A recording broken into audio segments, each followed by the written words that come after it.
Welcome to Black Sheep, where I take a look at entries in video game franchises that were poorly received or controversial among the fans. Now, I won't be dwelling on the negative aspects of these games.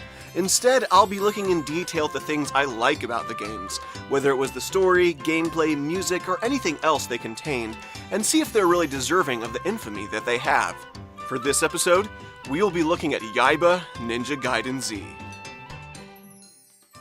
The Ninja Gaiden series made its debut on the NES in 1988, and the adventures of the ninja Ryu Hayabusa have been around ever since. Developed by Team Ninja and published by Tecmo, these side-scrolling action games were renowned for their challenging gameplay, and the first trilogy of games on the original Nintendo Entertainment System were loved by many. Years later, in 2004 to be exact, the Ninja Gaiden series made its jump to 3D on the Xbox. Featuring an engrossing story, jaw-dropping visuals, and a tight combat system, this new chapter of Ninja Gaiden was ported and re-released several times before receiving a proper sequel in 2008. Ninja Gaiden 3 was then released in 2012 to more mixed reactions from fans and critics. After completion of Ninja Gaiden 3, Team Ninja teamed up with developers Spark Unlimited and Concept to work on a spin-off title for the Ninja Gaiden series. This spin-off was Yaiba, Ninja Gaiden Z. Arriving in 2014 and made available on the Xbox 360, PlayStation 3, and Windows, Yaiba Ninja Gaiden Z was quite a departure for the series. The game had a cel-shaded comic book feel, and the overall tone of the game was far more tongue-in-cheek than any previous Ninja Gaiden game. While there are some side challenges available, the meat of the game is in Yaiba's story mode, so that's where we'll start.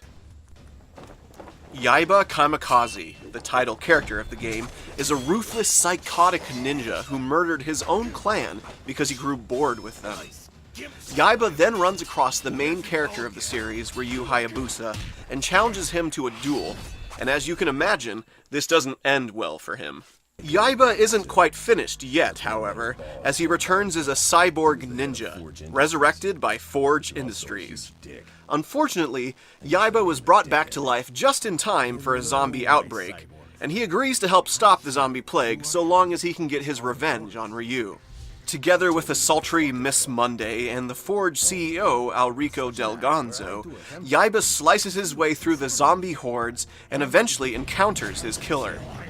During the battle with Ryu, Yaiba discovers that Del Gonzo is behind the zombie outbreak and has insane ambitions, and is only using Yaiba to remove his only other obstacle, Ryu. Sacrificing himself to save Ryu and his apprentice, Yaiba is ready to embrace death. But Miss Monday brings Yaiba back for one last task. The zombie outbreak and other questionable research was all part of Del Gonzo trying to obtain immortality, and he may have at last found the key. Yaiba pursues Gonzo to an ancient Aztec ruin, and finds the dying CEO transformed into the Aztec god of the underworld. Abracadabra! Impressive, no? I have become an aspect of Atlantico, Aztec god of the underworld, and have warped us to his dread dimension. All before lunch. But not even this extra-dimensional being is enough to stop Yaiba, and after the fight, the true, frail form of Gonzo is revealed, and is promptly killed by Miss Monday. Yaiba and Monday then fly off back to the real world, with the cure for the zombie infection. They get the idea not to give it out right away, however, as the price for the cure will go up if they wait a few months. The story then ends with Ryu watching the two fly away with the zombie cure. The story of Ninja Gaiden Z is pretty bonkers. With zombies, ninjas, alien corpses, and Aztec deities thrown in, there's a lot of zany action. Thankfully, Ninja Gaiden Z is aware of how crazy some of its story elements are, and the jokes and gags throughout the game make this apparent. I must admit I don't like parts of Yaiba's character, but to be fair, he isn't a hero. He's a villainous character who ends up showing he has some good in him after all by rescuing Ryu and, of course, saving the world, albeit at a price. Funnily enough, Miss Monday and Ryu ended up being my favorite characters in this game. Monday has some fun dialogue, and while Ryu has a small part in this game, I did like the moments he was on screen. Gonzo is a completely silly antagonist, and even takes time out of his final boss fight to comment on how he needed to use the restroom. And I'm back. Quick trip to the little god's room, feeling much better.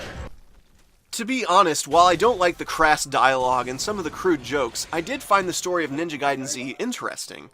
I feel that spin-offs are allowed to try something really different from the main series, and with that in mind, the story of Yaiba is a funny and weird tale.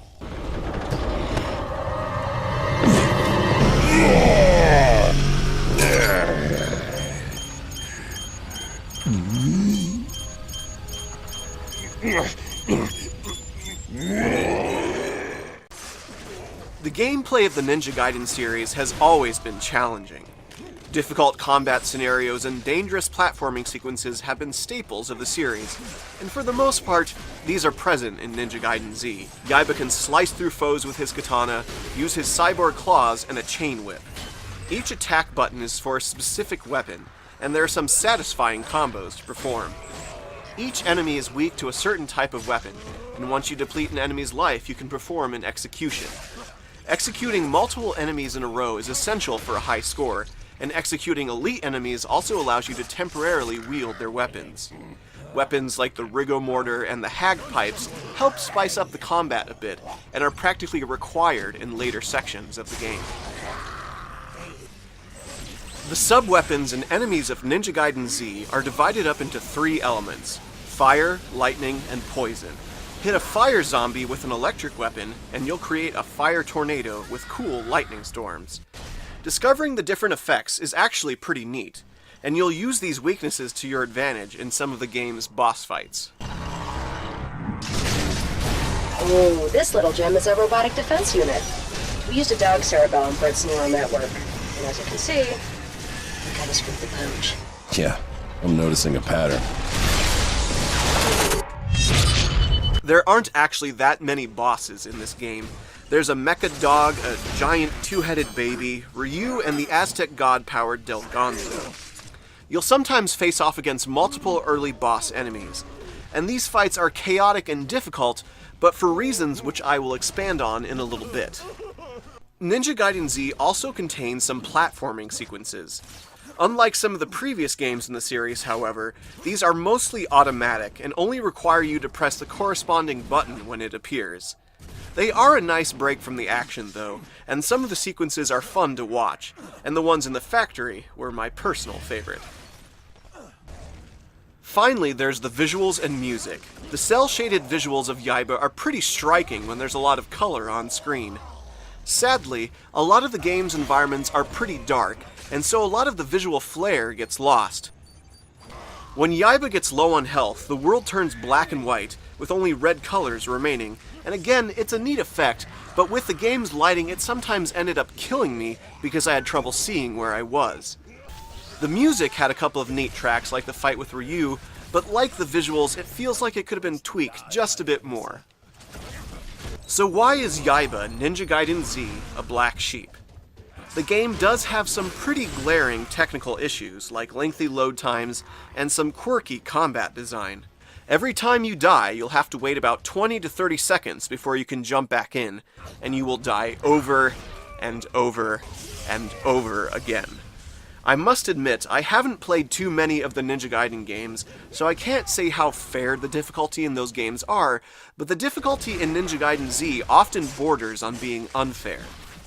Regardless of the difficulty setting, it only takes about 2 to 4 hits to kill Yaiba, and the health upgrades in the game are minimal at best.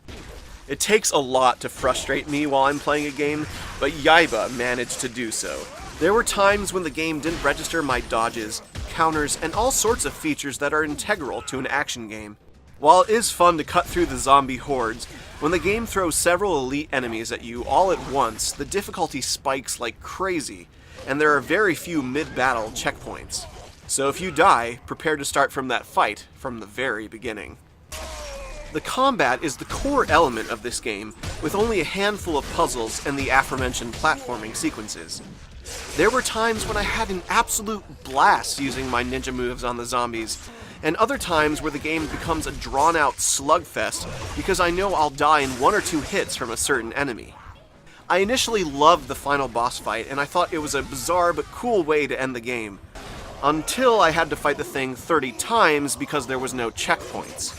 I really don't want to harp too much on this issue, but while I did enjoy parts of Ninja Gaiden Z, the game's uneven difficulty and somewhat repetitive combat sometimes did get to me. Yaiba Ninja Gaiden Z was released to mixed and negative response from both the fans and critics, and after the mixed reaction to Ninja Gaiden 3, some were worried the series may have lost its way.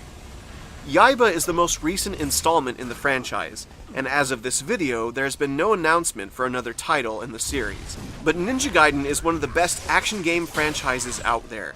So while this may be Yaiba's only adventure, I'm certain we haven't seen the last of Ryu Hayabusa. The development of Ninja Gaiden Z was split between 3 different studios, and maybe it's because of this that the game feels so uneven. It's a shame, because past all of the game's blemishes, there's a really fun, irreverent entry into the acclaimed series.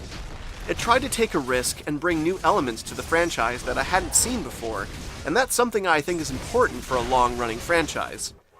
Yaiba Ninja Gaiden Z, while a game I don't think I'll revisit, was one I'm glad I played, because it does offer some original, if weird, takes on the action game genre.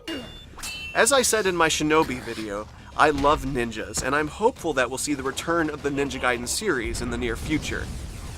Because Ryu Hayabusa has brought many gamers some of the most action-packed games out there, and I can't wait to see what comes next for the master of ninjutsu.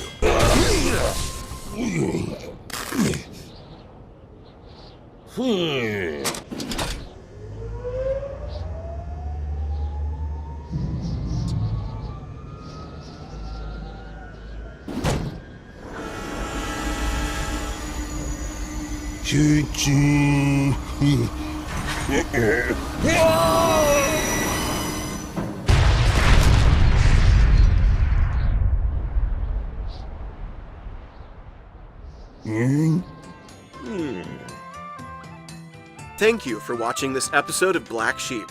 What are your thoughts on Yaiba Ninja Gaiden Z? Feel free to share in the comments below. Until next time, keep having great adventures, everyone.